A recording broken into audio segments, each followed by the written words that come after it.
বুড়ির কথা। বন্ধুরা, বুড়ির কথার ১০৭তম পর্বে তোমরা সবাইকে স্বাগত। চলছে শ্রাবণ মাস, ভগবান শিবের অত্যন্ত প্রিয় একটা মাস। আবার এই মাসেই বাংলার ঘরে ঘরে পূজিতা হন মা মনসা। তবে শ্রাবণ মাসের একটা গুরুত্বপূর্ণ দিক হইল শ্রাবণী অমাবস্যা। ২০২৬-এ শ্রাবণী অমাবস্যা পালিত হইব বাংলা ২৬ শ্রাবণ, ইংরেজি ১২ আগস্ট বুধবার। হিন্দু সংস্কৃতিতে অমাবস্যা বা নতুন চাঁদের দিনটা খুবই গুরুত্বপূর্ণ।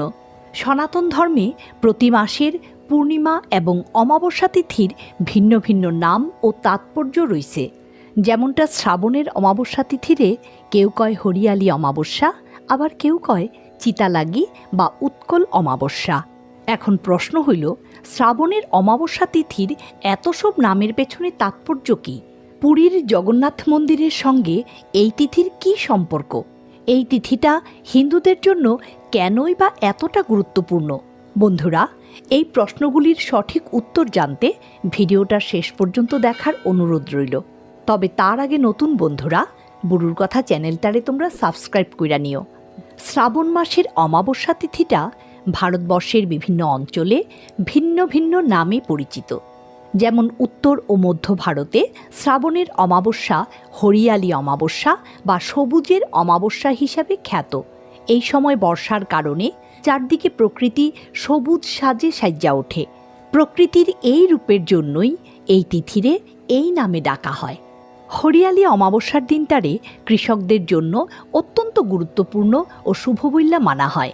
তাই এই তিথিতে গাছ লাগাইলে জীবন থেকে সমস্ত সমস্যা দূর হয় বইলা ধর্মীয় বিশ্বাস।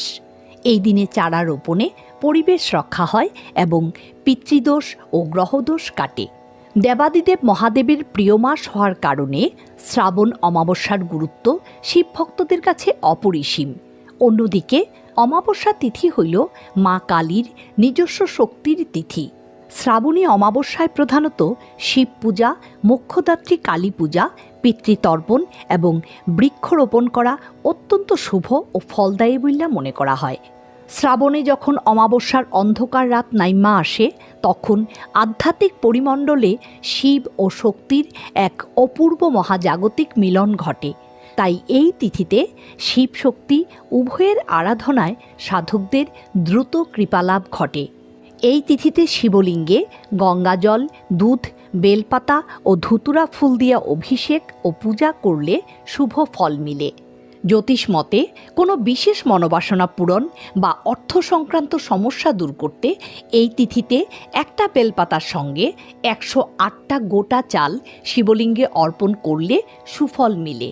তাছাড়া কুষ্ঠিতে কালসর্পদোষ, পিতৃদোষ বা নবগ্রহের অশুভ প্রভাব কাটাইতে শ্রাবণী অমাবস্যায় বিশেষ পূজা ও দান করা হয়। এই দিন সবুজ রঙের পোশাক পরার পরামর্শ দেন জ্যোতিষরা। এই সময় প্রকৃতির মধ্যে তান্ত্রিক কম্পন প্রবল থাকে। তাই এই রাতে মা কালীর উগ্র ও সুরক্ষাদাত্রী রূপের পূজা করলে মানুষের মনের কাম, ক্রোধ ও অহংকাররূপী অসুর বিনষ্ট হয়। চারপাশের সমস্ত নেতিবাচক শক্তির প্রভাব কাটে। জীবন থেকে শত্রু ভয় এবং আকস্মিক বিপদের হাত থেকে রক্ষা পাওয়া যায়। এই তিথিতে পবিত্র নদীতে স্নান কইরা পূর্বপুরুষের উদ্দেশ্যে তর্পণ এবং পিণ্ডদান করা শুভ। তাছাড়া এই অমাবস্যায় সাধ্যমতো গরিব দুঃখীরে অন্ন, বস্ত্র বা প্রয়োজনীয় সামগ্রী দান করলে পুণ্য হয়। এখন প্রশ্ন হইল, শ্রাবণের অমাবস্যারে কেন চিতালাগি অমাবস্যা বা উৎকল অমাবস্যা কওয়া হয়? এই তিথির সঙ্গে পুরীর জগন্নাথ দেবের কী সম্পর্ক? শ্রাবণী অমাবস্যাতে উড়িষ্যা বা উৎকল প্রদেশে জগন্নাথ দেবের একটা অত্যন্ত গুরুত্বপূর্ণ ঐতিহ্যবাহী চিতালাগি উৎসব ও আচার পালিত হয়। উড়িষ্যার সংস্কৃতি এবং ধর্মীয় পঞ্জিকার সঙ্গে গভীরভাবে যুক্ত থাকার জন্য বাংলা পঞ্জিকাতেও এইটারে প্রতীকীভাবে উৎকল অমাবস্যা বা চিতালাগি অমাবস্যা নামে উল্লেখ করা হয়েছে। চিতালাগি উড়িয়া ভাষায় চিতা মানে কপালে পরার তিলক বা বিশেষ অলঙ্কার এবং লাগি মানে পরিধান করা বা ভূষিত করা। এই চিতালাগি অমাবস্যা নামকরণের পেছনে কারণ হইল স্নান পূর্ণিমার দিন পুরীর মন্দিরে মহাপ্রভু জগন্নাথ, বলভদ্র এবং দেবী সুভদ্রার কপাল থেক্কা মূল্যবান রত্নখচিত তিলক বা অলঙ্কার মানে চিতা খুইল্লা নেওয়া হয়। স্নান পূর্ণিমার দিন থেকে রথযাত্রা পার কইরা দীর্ঘ বিরতির পর শ্রাবণের এই অমাবস্যা তিথিতে অত্যন্ত জাঁকজমকপূর্ণ আচারের মাধ্যমে পুনরায় চিতা দেবতার কপালে লাগি করা হয়, মানে পরানো হয়, যা ঐশ্বরিক নবায়ন এবং সুরক্ষার প্রতীক। এই অনুষ্ঠান অত্যন্ত গোপনে সেবায়েতরা পালন করেন, তাই ভক্তদের জন্য শ্রীমন্দিরের দরজা 4 ঘণ্টা বন্ধ থাকে। ওই সময় মহাপ্রভু জগন্নাথ হীরার চিতা ধারণ করেন, যারে ব্রহ্মজ্যোতি বা নায়ক বলা হয়। ভগবান বলভদ্র নীলা চিতা আর দেবী সুভদ্রা মাণিক্য চিতা কপালে সারা বছর ধইরা পরিধান করেন। চিতা অর্পণের পর দেবতাদের মহাস্নান করাইয়া আলতি ভোগ বা আরতি ভোগ নিবেদন করা হয়। তাছাড়া এই তিথিতে উড়িষ্যার ঘরে ঘরে এবং পুরীর মন্দিরে চালের গুঁড়া, নারকেল এবং ঘি দিয়া এক ধরনের ঐতিহ্যবাহী পিঠা প্রস্তুত করা হয়, যার নাম চিতৌ পিঠা। এই পিঠা দেবতাদেরকে ভোগ হিসেবে নিবেদন করা হয়। ধর্মীয় বিশ্বাস, এই প্রথা স্বাস্থ্য, সম্প্রীতি এবং সমৃদ্ধির আশীর্বাদ বয়ে আনে।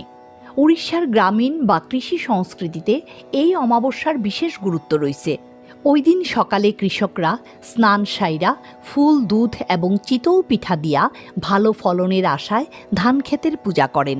বর্ষাকালে চাষের জমিতে প্রচুর শামুক ও পোকামাকড় জন্মায়, তাই এদের হাত থেকে নিজেরারে রক্ষা করতে ওই দিন কৃষকরা প্রার্থনা করেন।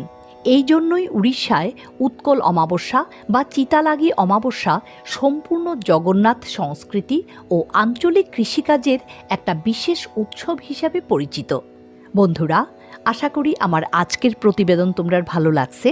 সবাইকে ধন্যবাদ জানাইয়া বুড়ুর কথা শেষ করতাছি।